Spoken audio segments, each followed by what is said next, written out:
If your brain is at full capacity with to-dos, birthdays, and dinner plans, meet Skylight Calendar. It syncs your entire family schedule onto a sleek digital display, so you focus on important things like where you left your coffee. Right now, Skylight is offering our listeners $30 off their 15-inch calendars by going to skylightcal.com/talk. Go to skylightcal.com/talk for $30 off your 15-inch calendar. That's skylightcal.com/talk. Now, The Hunt Palmer Show. Yes! I feel like I've been waiting for this my entire life. You're listening to The Hunt Palmer Show on 104.5 ESPN, Baton Rouge. Jolly good fun. Jolly good. Locking down the middle of the day. America's favorite daytime fun show. Live from the Mercedes-Benz of Baton Rouge studio. This is Hunt Palmer.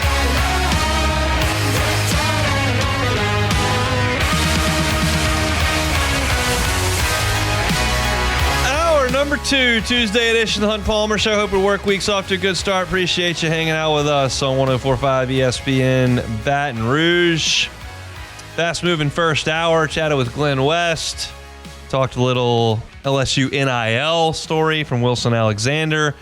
We got a lot to do in hour number 2 as well. Sharief Ishaq at the bottom of the hour. Saints OTA is cranking up. We'll talk to Sharief about what he expects from the organized team activity portion of the calendar. Right now, I was supposed to talk about LSU and Grambling playing baseball tonight. That's not going to happen. If you're just getting in the car, you've been busy, meetings, lunch, whatever the case may be, and you missed this, LSU and Grambling will not play tonight. They will not play this season. The game has been canceled. The weather forecast for the entire state of Louisiana is terrible for today. Grambling has to bust down from North Louisiana. And it just didn't make a lot of sense to have them load everything up, come all the way down to watch it rain for a few hours, and then drive back in the middle of the night. So the decision was made to cancel the game, and I'll be very honest. And this probably won't be a super popular opinion either. This is the best thing for LSU to not play this game. And it has nothing to do with being scared of losing. It has nothing to do with competitiveness. It has everything to do with there's just nothing to benefit from this game. I wrote a preview piece that's now been pulled off the site at LouisianaSports.net because they're not playing the game. But I could make the case that William Schmidt going out there and throwing strikes would have been a nice thing for him to do. He had 7 strikeouts last week in Southeastern. I thought threw the ball pretty well. And so that would have been okay. I would have liked to seen Connor Benj get out there and pitch a little bit. He hadn't. Maybe Devin Sheeran could go. I've told y'all how I feel about that. I don't think it's reasonable to expect him to help down the stretch. I didn't say it's impossible. I just don't think it's very reasonable to expect him to help. And then there's one small little thing that maybe LSU could get out of this. If you get a SWAC team as the 4 seed in the Baton Rouge Regional, which they haven't even clinched hosting a Baton Rouge Regional yet, but if they do host one and you get a SWAC team as the 4 seed and you play them on Friday, it may be beneficial to see some of these pitchers that the SWAC teams throw out there. I will tell you this, candidly, I don't know one thing about one pitcher on Grambling's roster. Not a single thing. Didn't look it up, don't know any stats, don't know anything about Grambling's pitching staff. But my assumption is they've got a few guys that throw fastballs in the mid-80s and looping breaking balls in the 60s, and probably a couple of guys that throw sidearm, and it's just very untraditional. But that's very typical of a SWAC team to have that. And LSU never sees that. Every pitching staff that they face throws 96 miles an hour. So maybe a few innings against one of those in the event that the SWAC is sent to your regional. Maybe, but I'm really reaching there as something that you could get out of this game. And for those that are saying, well, they didn't hit this weekend, they could really use a good weekend of swinging the bats. Well, that sounds fine. But they scored 1 million on Southeastern last week and had a walk-off grand slam to 10-run rule them, and then went to College Station and didn't hit worth a lick. And the week before that, they got smashed by Northwestern State and then came out and took 2 out of 3 from Tennessee. So the momentum piece there, I'm not necessarily gonna put a lot of stock into 10 running a SWAC team is going to propel you into the Arkansas series. The fact of the matter is, and because all of that speculation, maybe this, maybe that, the fact of the matter is that as I sit here right now on this Tuesday afternoon, Grambling's RPI is 276. There are 307 teams in college baseball. So it's a no-win proposition. If you beat Grambling, it's likely your RPI backs up because your strength of schedule would take a hit. If you lose to Grambling, which don't laugh, LSU lost to Southern last year. If you lose to Grambling, your RPI is backing up big time because you can't lose to number 276 in the RPI. And for those that aren't as convinced the RPI is important, well, one, the committee does lean on the RPI a lot and has a lot in previous years. And two, LSU's RPI right now is it's not one of its strongest metrics. Like your RPI is 9. So your stronger metrics are where you stand in the conference, which is tied for third. Your 15 wins in the SEC is a good spot to be. I think 10 Quadrant 1 wins is a good spot to be for a top 8 national seed. I think that having a winning record in Quadrant 1 is good, but your strength of schedule and your RPI aren't great. And if you play Grambling, your strength of schedule is going to back up from 29. It's going to go backwards if you play Grambling. If you play Grambling, your RPI is going to go backwards from 9. And where do you want your RPI to be? Obviously, you'd like it to be in the top 8. So backing up from 9 doesn't help you. Now look, 3 games against Arkansas are going to be more impactful to your RPI than 1 game against Grambling. But it's still, we're at the end of the season here. Like the margins are pretty thin. And one of the things that I'm going to talk about on tomorrow's show when I do LSU's resume is there are 5 SEC teams ahead of LSU in the RPI. Georgia's 1, Texas is 2, Vanderbilt's 3, Auburn's 4, Arkansas's 5. That's the top 5 in the RPI. Georgia, Texas, Vanderbilt, Auburn, Arkansas. And LSU's 9 behind 3 other teams. So there's no sense to me in backing it up even further. Like that's counterproductive. So it sounds non-competitive. It sounds like you're backing down. It sounds like you're running scared. It sounds like you're trying to find a loophole.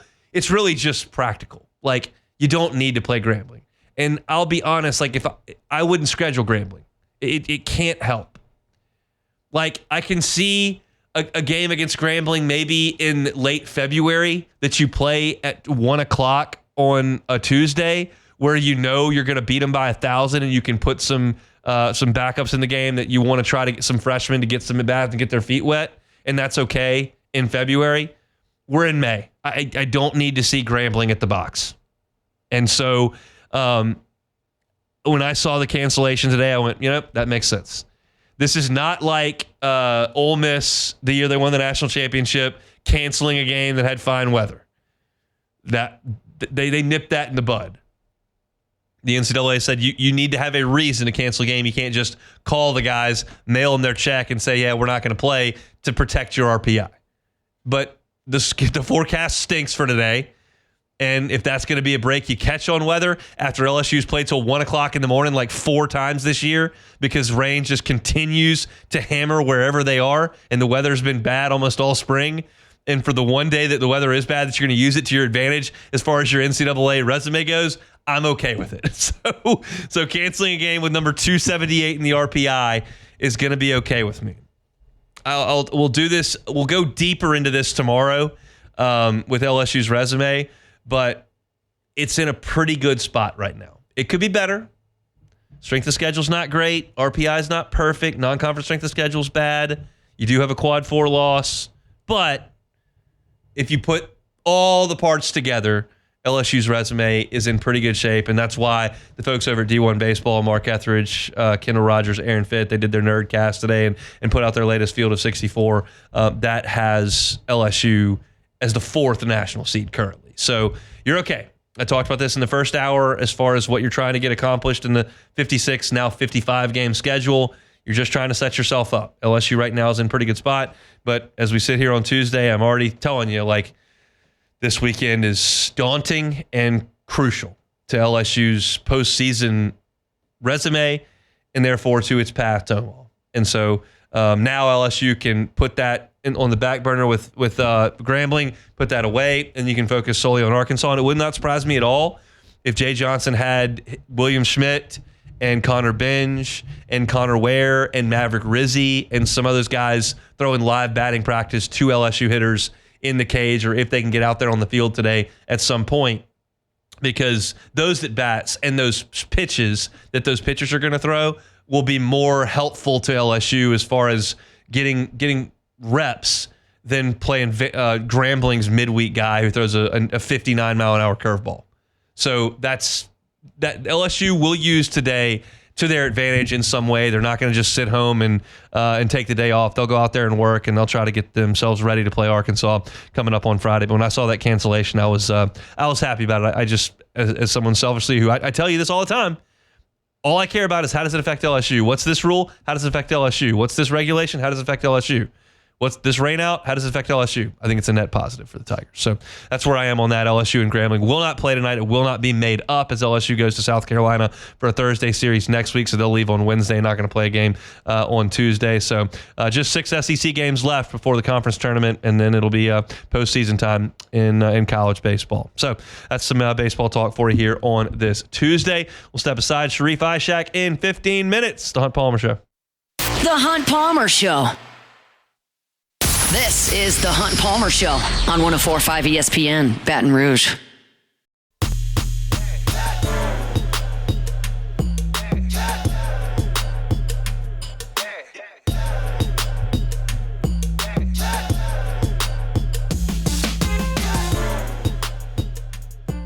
All right, Sharief Ishaq coming up in 15 minutes. We'll talk Saints OTAs. I found this interesting at ESPN.com. They asked a lot of their NFL experts about the draft classes and which rookie class would be the most impactful. If you'll recall, the New England Patriots took a pair of LSU Tigers in this past draft. And Stephania Bell, who's a fantasy football analyst for ESPN, said the Patriots would have the most impactful draft class. Matt Miller, NFL draft analyst, said Patriots had a theme throughout the draft, add speed for Mike Vrabel, and that was accomplished. And then they took Will Campbell with the first pick in the draft to solidify the offensive line. Eric Moody, who's with Fantasy Football, said the Patriots wisely used their first 4 picks on offensive support for Drake May. Dan Orlovsky, NFL analyst, Patriots landed a potential playmaker at left tackle in Campbell and a big-time running back in Travion Henderson. So that's 4. And then you go Jordan Reed, said Patriots. Aaron Schatz said Patriots, 5-6. Ben Solak said Patriots, 7. Lindsey Tierney, NFL national reporter, said Patriots. That's 7. That's 7 that said Patriots. And then you had a Browns, a Chiefs, a Bears, a Panthers, a Titans, a Browns. So that's 7 that said Patriots and 6 that said anyone else in the NFL. And I thought that was fascinating because Will Campbell is obviously their first pick. And it's I never expected in August of last year to hear scrutiny about Will Campbell in January, February, March. Now, Will put it pretty eloquently when he was interviewed about the arm length and the tape and whether he was a guard or whether he was a tackle, and said they got to criticize everybody at this point. And that's probably true. You've got, if you're just a draft analyst, like, yeah, he's awesome, super good. Like, you're not really bringing much value there.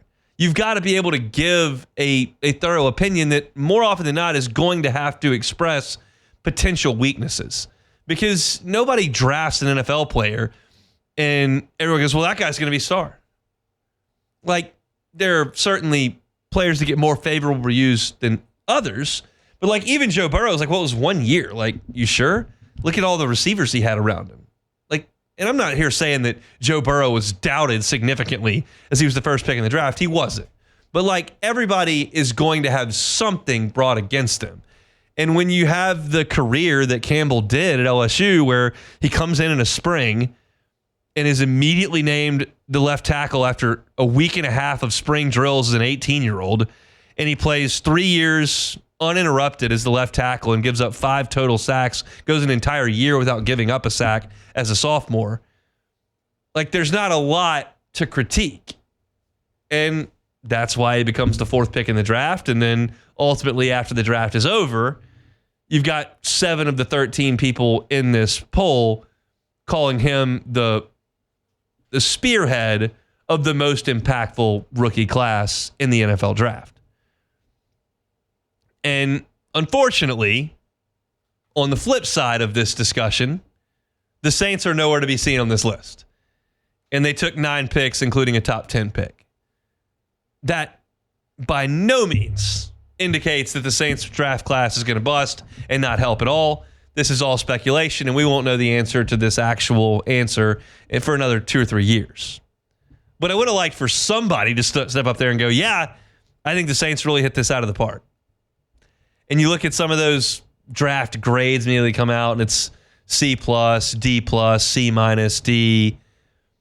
Who knows? It's completely subjective at this point as to what the actual result of the Saints draft is going to be. But from an LSU perspective, this is nice to see Will Campbell recognized. And from a Saints perspective, you're like, I wish somebody thought a little bit more of it. I feel like a lot of Saints fans, myself included, I think they did a good job in the draft. I think that my chief complaint, which we've talked about, and we'll get into this with Sharief in 10 minutes, is like, I just don't know if I would have taken a quarterback in the second round. But you're not going to hit unless you take one. So there's 2 sides to that argument, to be sure. One thing I did learn about Will Campbell in this draft process that I was not aware of, and I feel like I had a pretty good knowledge of Will Campbell, the prospect, Will Campbell, the football player, interviewed him a number of times in midweek interview sessions. He's a pretty visible guy, a lot of NIL deals. Did not know who he was dating, which is not all that relevant until you find out who it is. Jacob Beck, are you aware of who Will Campbell is dating? No. I think this is an interesting little nugget. Will Campbell was joined at the draft by what I believe is kind of a long-term girlfriend who is with him every step of the way here.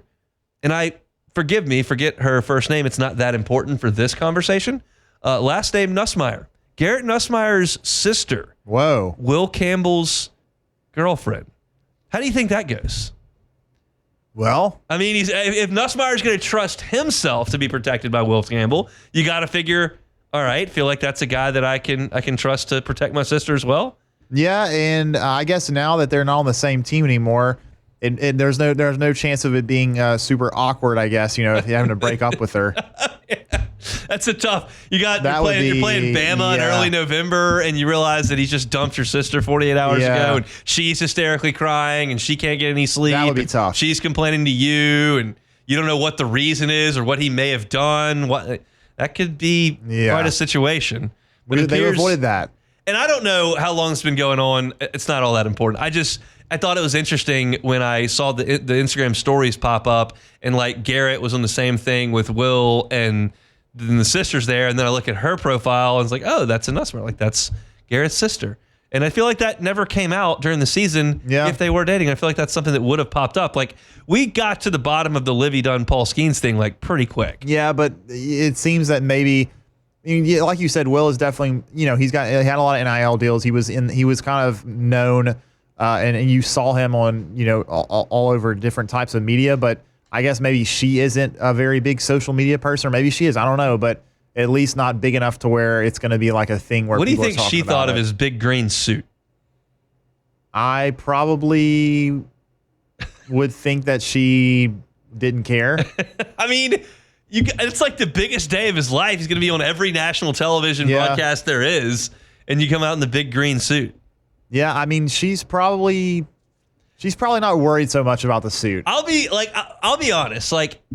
That surprised me from Will, because that was surprising. I would not suggest that I know Will Campbell at all. I've spoken to him on the record only 10 times probably, but he didn't strike me as a guy that was going to come out in the big green suit. Yeah, I used to always take note whenever I was covering the team in 2019 of the Tiger Walk and clock the guys that were wearing the very crazy out there stuff. And I didn't cover the team, but I don't know if you saw many Tiger Walks, but I don't remember. Never. I remember seeing Twitter videos. People would post videos of it.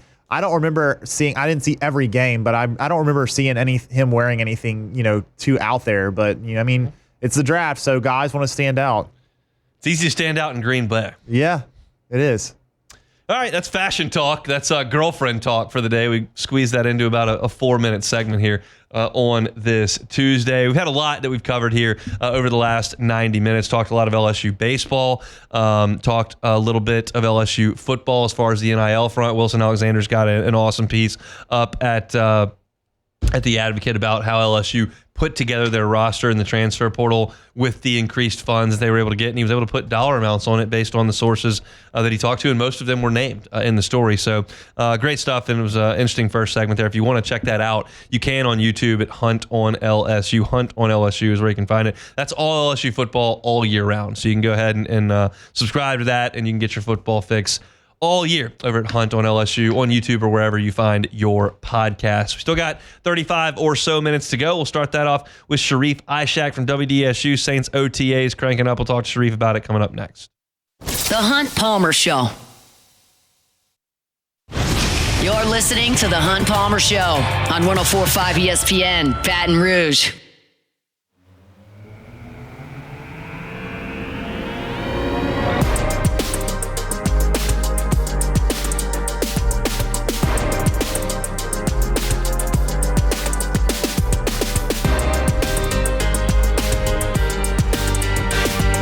Chugging along here on a Tuesday. Hope y'all are staying safe and dry out there. Not supposed to be very good weather afternoon and evening in Louisiana, but we'll get through it. So hopefully tomorrow brings a little more sunshine, but forecast doesn't look super awesome for the next few days. We'll see how that impacts LSU and Arkansas over the weekend. Sharief Ishaq's down in New Orleans, joins us on Tuesdays on the Jim's Firearms Hotline. Does so now. Sharief, how are you?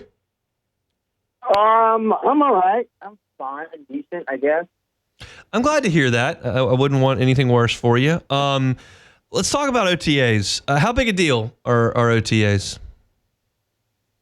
Yeah, I think they're a big deal considering you got an entire new coaching staff, you got a new quarterback, got 9 draft picks, a few extra pieces you got in free agency, and you're coming off a 5-12 season. So yeah, I'd say it's probably one of the more important OTAs in, let's just say, 19 years. Yeah. That's reasonable to say. Look, I noticed, I was going back through Ross Jackson's piece over at LouisianaSports.net, and he was talking about how the first couple of days of OTAs were when we saw Taliesin Fuaga, who was a right tackle at Oregon State, actually playing on the left side, and they wanted to get a look at that, and then it ended up being his spot. How closely will you be watching where Kelvin Banks lines up in his first OTAs? Yeah, I think I'm going to be watching closely. I've gone back and forth, Hunt, about where he should play and where each one of them should play. I feel like you should just leave Telly at left tackle and move Banks to right tackle. I feel like that he's already comfortable at left tackle. I don't know. I know he hasn't played right tackle Kelvin Banks since like his sophomore year of high school. But then you're just I don't know, man. It's a tough decision. I think that Fuaga's is good at either position. And I just think that since he has a year under his belt in the NFL game and he knows the speed of the game, I think I want to much rather leave my blind side, my quarterback being protected from the blind side with a guy who's been there, done that for at least one season. And if Kelvin struggles at right tackle, maybe you think about the switch next year, but I just don't think he's going to struggle at right tackle. So that is one area I'll be watching outside of the quarterback. Of course, that's the most obvious one, but yeah, that's an important one though. Well, let's get to quarterback here in a second, but to that point, to kind of round that out, who do you think is going to be the left guard? Man, that's the $1 million question. Me and James Hurst were talking about it yesterday. What should they do with Trevor Penning? And he might be the odd man out. Honestly, I mean, if they can't transition him inside, which they should try to. He did well by, kicking him around last year, but I know they signed Dalton. I don't want to say his name right way. Dalton Resner, whatever. But he's probably going to have the chance at that left guard position this year. So I would think it's between Dalton and then Trevor. So yeah, that's the second most important question along that offensive line. Is Trevor moving or is Trevor the odd man out? So. I don't know. He played all right at right tackle last year. Can he make that transition is going to be the next question. I think that's going to be a fun battle. And I know fans aren't going to like to hear a fun battle when it comes to their offensive line, but it's good to have a little competition. So Trevor versus Dalton is going to be a good one. It's interesting because you can make decisions that impact the 2025 Saints, but you also, I think, have to have an eye on the future and like whether or not Trevor Penning is even going to be a part of that, which they're not going to pick up his option. Maybe you find gold at left guard. It's unlikely that he's some sort of franchise right tackle based on what we've seen. So do you want to give that a look at Penning at guard? Do you want him to just be the swing guy and use the guy and put him on the bench? Like I don't know how much of that is impacted by the 2025 Saints and how much of it is looking to the future where Penning is probably not part of the equation. I mean, look, they're going to have to figure it out. I mean, yes, they didn't pick up his player option for the fifth season, but they've got to figure it out. Plain and simple, they've got to figure out what in the world they're going to do at that position because, the offensive line is going to be important for their quarterback, who I think is going to be Tyler Shuck. It just can't be bad, man. I mean, it can't be bad. Like, this offensive line has to hold the quarterback up. Whether it's, I said Dolphins, Dylan Randunz or Trevor Penning, one of those two guys has to take command of the guard position. Okay. They signed him, and they find him as a big valuable piece. They sign him. They like him a lot. He has experience. Now, is he going to be able to beat out Trevor Penning? I mean, history would tell you that Trevor has done well whenever you asked him to move a position. He did well. I mean, he did all right. He doesn't look like he was. But he had issues at left and move him to right, and he was fine. He was a little bit more than serviceable.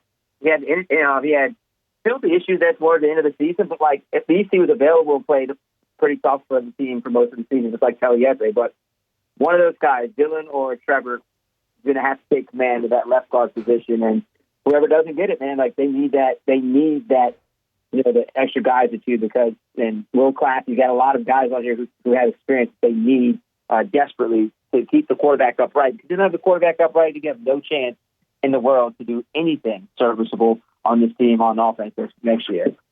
I've never been to NFL OTAs, so I'll have to lean on you for this. But how much are you going to be able to see of Tyler Shook, and what will you be able to see him do? Is there anything you can glean from his performance? I realize that, as far as alignment goes, you can learn some things about Calvin Bank. Shook, what are you going to see? Well, I mean, Tyler Shook, you get to see from pretty much most of the practice. I mean, there's no hiding it. It's just what we could shoot and not shoot. But yeah, I mean, we get to watch a lot of it. I mean, to me, it's simple. I mean, OTAs, they don't show much anyway. Right. It is about as vanilla as it gets during OTAs. I just want to see if he has a little connection with the receivers. I just want to see what it looks like in 7-on-7 when he gets into those situations and he has the blitzers coming at him, how quickly he releases the ball, if he throws the ball away, makes any bad decisions. It's as simple as that. Now, I want to see his arm. I want to see how he can get the ball down the field. He has a nice arm talent. But to me, at first, the biggest thing to me is his decision-making. I'd love to see his decision-making and how it develops throughout OTAs, mandatory minicamp, and then training camp. As far as the wide receiver spot goes, I did a segment yesterday just talking about how they just have a ton of 6 foot, 190-pound wide receivers that are fast. There's not a lot of diversity in that receiving core. How big a problem is that, if it is one, and can they address it? Yeah, it is a big problem. You can't have just. I mean, it's good to have speedsters, and you have Rashid, you have Chris, you have Brandon Cooks, but 6 foot, and 5'10" just isn't going to get it done for your quarterback. You've got to go out there and find that big possession receiver. I know maybe they don't want to use that money. They want to save the cap. Can't believe I'm saying that. Work on the cap for next year, next offseason. But, maybe that Juwan Johnson, I know he plays tight end, maybe they think that he's going to be that possession receiver. It's just, they never really addressed it. And I'm a little shocked by how they didn't address it.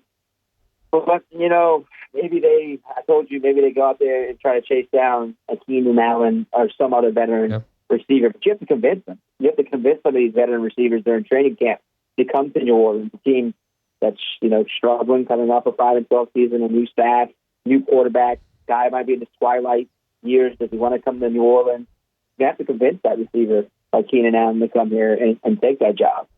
Do you feel like when they drafted Tyler Shook that at that moment the franchise went from searching for its next quarterback to, okay, now do everything you can possibly do to make sure Shook is developed properly as the quarterback? Like, was there a point where that shifted?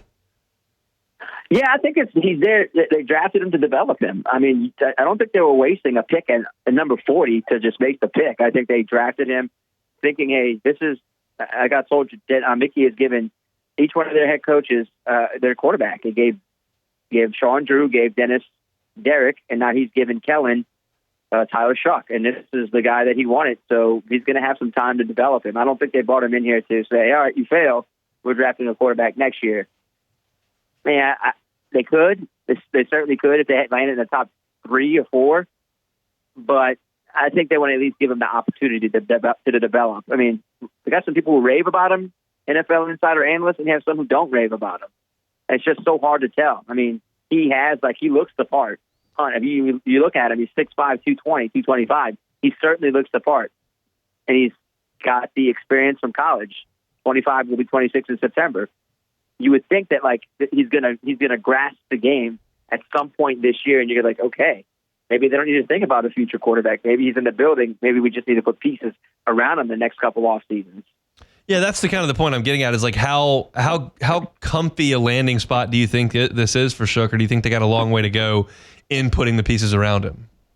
Let's not kid ourselves. They got some time. They got some way to go. I'm not ready to say a long way to go because at least they put the offensive line for the most part around him. Got some weapons with the receivers, but they need to find a couple possession receivers. They got to give him some other threat. You got Alvin Kamara too. You got Devin Neal and maybe hopefully Kendre Miller. But you've got to give him some possession receivers. But it all comes down to one thing: time. It's going to take time on stats for him.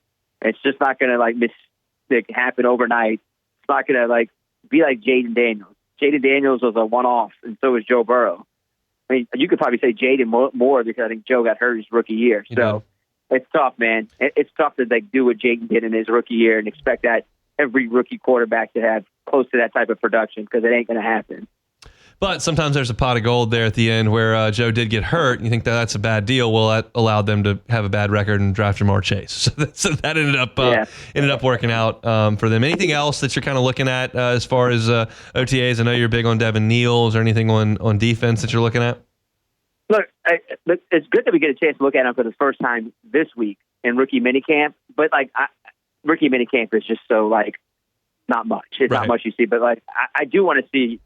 I really want to see a lot of Quincy Riley, the cornerback. Yeah, he could play almost any position. He could play in the slot. He could play on the outside, and he was productive at Middle Tennessee State and at Louisville. So I think they drafted him to have an opportunity to be a starter. I mean, quite frankly, I'm being honest with you that's how much they liked him, and I think that might have been the second best deal in the draft for them. I like him. I think that don't be surprised if you see him playing a lot more and starting this year on the outside, and you move Alante back on the inside, and you have Kool-Aid and Quincy playing on the outside this year. I think Alante really struggled last year. Maybe they just think, hey, this keep you where you're good on the inside. But with Quincy, you can play him all over that secondary. And that's what I told you when we talked about the draft. These players are all about versatility, and I like his versatility a lot. I think more than 50 passes defended, close to 15 interceptions in his career. I like that. I mean, I think you need some guys who are playmakers on both sides of the ball, versatile. You get that with Quincy Riley. Can't wait to see how he develops throughout OTAs and the rest of mandatory minicamp and training camp. We'll talk to you about it next week. Thanks, Sharief. Anytime, Hunt. Sharief Ishaq, WDSU down in New Orleans. Talk a little New Orleans Saints. They got rookie minicamp this week, and then they'll fire up OTAs coming up in a few days. So we'll be talking about it, and you can find all of our coverage at Hunt on Saints. And also, Ross Jackson, LouisianaSports.net. He's actually got a piece right now up at the homepage, LouisianaSports.net, that's what to watch for at Saints rookie minicamp. So we'll talk a little more Saints as we move forward in the week. Let's come back and close it out. Hunt Palmer Show. The Hunt Palmer Show. Genesis of Baton Rouge. GenesisofBatonRouge.com is the website. Every car that is on the lot is online at GenesisofBatonRouge.com. Every car that is on the lot is online at GenesisofBatonRouge.com. So you don't even have to go onto the lot to see what the inventory looks like. They've got every vehicle there from the entry level all the way up to the highest end. And when you decide what you're looking for and you decide what you want to get behind the wheel of for a test drive, you can do so. You can go to the dealership at Airline in Piku, get behind the wheel. Highly recommend it. You can also have them come to you. They can come to your place of business. They can come to your home. One of their brand ambassadors will hop over into the passenger seat. You get behind the wheel. They'll show you the way. And when you get behind the wheel, you'll see the difference in driving a Genesis. Every new purchase comes with a 10-year, 100,000-mile warranty. Every single one comes with 3 years of complimentary valet maintenance. It's all part of being a Genesis driver. Go see him Airline at Piku or check him out online at genesisofbatonrouge.com. genesisofbatonrouge.com. This is the Hunt Palmer Show on 104.5 ESPN, Baton Rouge.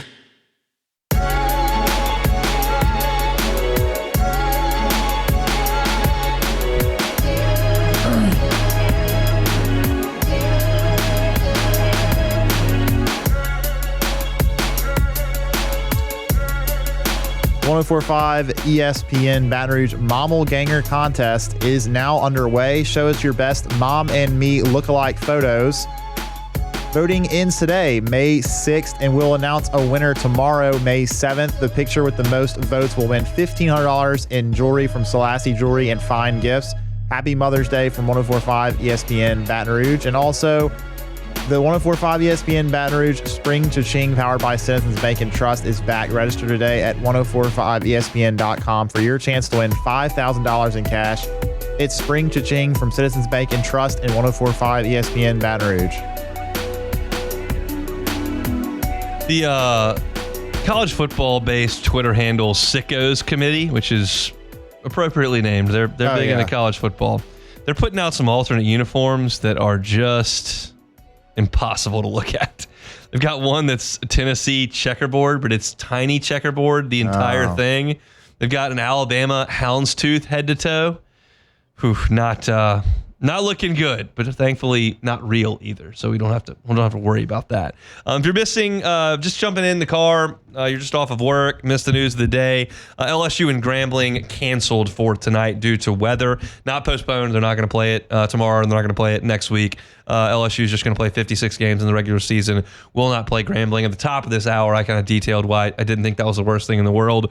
Grambling, not very good, and their RPI is atrocious, and LSU doesn't really need that on the old resume right now, so they will not play that game tonight at Alec Box Stadium, which means I don't have a story to write tonight, and I can watch the Cubs in peace. So that's what we're looking forward to doing this evening. What we're also looking forward to is playing Take It or Leave It.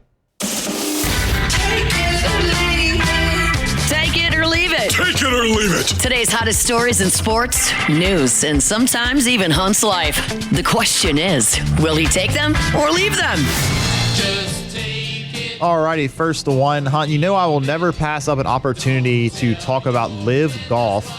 Sounds if terrible. you're wondering who from Live will be playing in the PGA Championship, I was not. Well, there already are a handful of guys that are playing, which shouldn't come as any surprise. Bryson DeChambeau, of course, Tyrrell Hatton, Phil Mickelson, kind of a surprise, but not too bad. He's won plenty of times. He just won the PGA. Yeah, he won recently, so that's not surprising either. Patrick Reed, Cam Smith, Joaquin Neiman, all not surprised by that at all either. But the latest addition, Dustin Johnson, actually will be getting a exemption into the PGA Championship. So his Masters from 2020 didn't get him in. It's over. Yeah, he lost that exemption from winning the Masters. So now he's just going to be banking on the majors, deciding to get a special invite for him. But DJ in the PGA Championship will miss the cut. Take it or leave it. Take it. Absolutely. He'll be on a boat somewhere Saturday morning for sure. That guy is completely checked out. Yeah, it is just pretty hilariously obvious that he does not care at all. Which is fine. I mean, there are some guys that I have less a problem with Liv. DJ is one of them. DJ knows that Liv is dumb. He knows that it has been the end of his golf career, and he's perfectly fine with that. He wants the cash. He wants the private jets. He wants to go sit on the boat with Paulina, and he'll play some golf when it's available to him. He's not going to practice, and that's what he's done. So That's fine. It's not great for professional golf because he was such a great player for so long. But he's not under any illusions that he's growing the game or doing anything stupid like the guys always say. DJ knows that he just took the cash and ran, and he's fine with that, but he probably shouldn't play in the PGA. Yeah, I agree. And look, would it be better, obviously, for golf if he hadn't really just given up and joined LIV? Probably so. But at this point, he's 40. He's further towards the end of his prime career, so to say. Anyway, so I'm not really going to be worried about. I'm not going to be really upset with Dustin Johnson not really caring about golf anymore. Next one here, the Florida Gators have signed head basketball coach Todd Golden to a 6-year, $40.5 million extension following the Gators' first national championship since, of course, 2007. Take it or leave it. I mean, I'll take it. Guy coached the national championship. That's a 6 years, a long time. That's a wild run of like 8 months or 9 months. Whenever that report came out of the stuff that went on campus, allegedly, and then there's an investigation. All the while, his team's really good. Then they win the Natty. And I mean, I got to think. I mean, and look, I'm not speaking to how true or false the accusations were. I have no way of knowing that. But just the report coming out, yes. That's a bad day for Todd Golden. It is. And then getting to the top of the mountain professionally, that's a really good day. And then getting a contract for that much money, very good day. To go from that bad all the way to that good, that's a wild range of emotions there in one basketball season for Todd Golden. It is, and I will have to assume that Florida did plenty of due diligence, not only when the reports came out, but also before deciding to sign to a 6-year extension. I would guess that there's not going to be anything else to be heard from that situation earlier in the season. Last one here, the Saints were ranked 28th out of 32 NFL teams by ESPN's post-draft power rankings. Take it or leave it. Probably take it. I'll take it. You don't have a quarterback, and your roster's pretty old, so that's okay. It's okay to be 28th. We're hitting the reset button here in South Louisiana for the black and gold, so that's okay. They just don't need to stay 28th very long. You just need to dig your way out of that bit by bit, and if Tyler Shook's the real deal, then you got yourself in business. If he's not, you're probably still close to 28th, and you probably got a better draft pick than you had this past year. So not surprising, not, I don't think, offensive in any way, not anything that should have the Black and Gold Nation going crazy, but still not a lot of fun to deal with the fact that you're one of the worst 5 teams. It is not. So that's it for Take It or Leave It here on this Tuesday. Again, hope your work week is off to a really good start. We got a lot to do on tomorrow's show. Very much looking forward to it. We'll chat with Koki Riley on tomorrow's show as we do every single Wednesday. We will give you our SEC baseball power rankings on tomorrow's show, and I'll probably get into some resume stuff with LSU now that they're not going to play Grambling. I was not looking forward to see the RPI after that thing went final tonight, but thankfully we don't have to see that. So I'll give a look to that. I'll probably write something up at LouisianaSports.net on it as well. So stay tuned for all of that on tomorrow's show. If you missed any of today's show, you can always find it on demand. Just search Hunt Palmer Show wherever you find your sound, and you can get our shows in their entirety there. If you're looking for segments based on your exact interest, you can find that too. LSU football at Hunt on LSU, Saints football at Hunt on Saints on YouTube, or wherever you find your sound. Wilson Alexander's got a great piece in The Advocate about LSU's shift as a football program into the NIL space and the transfer portal specifically. Great piece up at The Advocate, and I talked about it at 1 o'clock. Highly suggest you go check that out. I kind of gave a step back and a look at everybody else in the SEC and how they're playing baseball-wise relative to LSU. Talked about that at 1:15. Glenn West, good enough to give us a little bit of time at 1:30. Talked a lot of baseball with Glenn. I spoke about LSU and Grambling at the top of the second hour and why I thought that cancellation was probably not the worst thing in the world, so you can go listen to that at the top of the hour. And then Sharief Ishaq talking Saints rookie minicamp coming up here this week. The media should be able to go out there this weekend, get a first look at that rookie draft class for the New Orleans Saints. So all that on today's edition of the Hunt Palmer Show. Matt Moscona is about to drive you home on After Further Review. Everybody have a dry and safe Tuesday evening. We're back tomorrow, same time, same place for a Wednesday edition of the Hunt Palmer Show. The Hunt Palmer Show.